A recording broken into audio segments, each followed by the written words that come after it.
اللہ اکبر کبیرہ، آؤ نہ میرے آقا علیہ الصلوۃ والسلام کے غلاموں، آؤ نہ میں تمہیں بتاؤں یہ میرے آقا علیہ الصلوۃ والسلام کا خانوادہ کیسے اپنے نانے کے دربار کو چھوڑ کے مکے پہنچا۔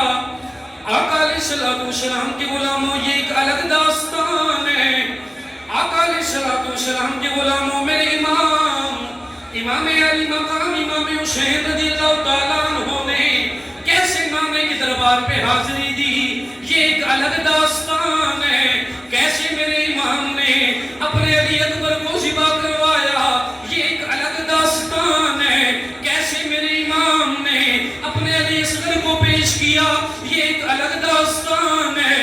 بس میں اتنا کہنا چاہتا ہوں، میرے نبی نہ آتے دین بنتا نہ، حسین نہ آتے دین بچتا نہ۔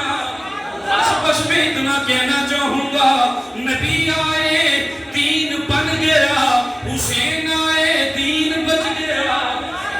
اے حسین ابن علی تیرا زمانہ یاد ہے، ارے چھوڑ کر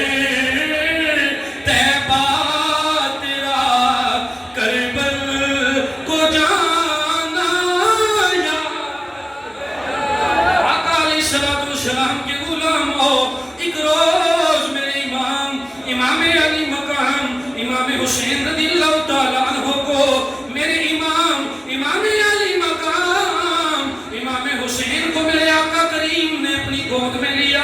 آقا علیہ الصلوۃ والسلام بار بار امام حسین کی گردن پہ بوسہ دے رہے ہیں۔ جناب سیدہ نے پوچھا، او میرے بابا بتائیں نا وجہ کیا ہے؟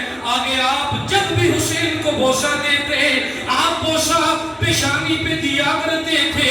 میرے آقا علیہ الصلوۃ والسلام نے فرمایا، او میری بیٹی فاطمہ، یہ وہ گردن ہے جب میرے دین پہ اوکھا وقت آ جائے گا، ارے جب میرا دین خطرے میں پڑ جائے گا، میرا حسین یہی گردن کٹا کر میرے دین کا جھنڈا بلند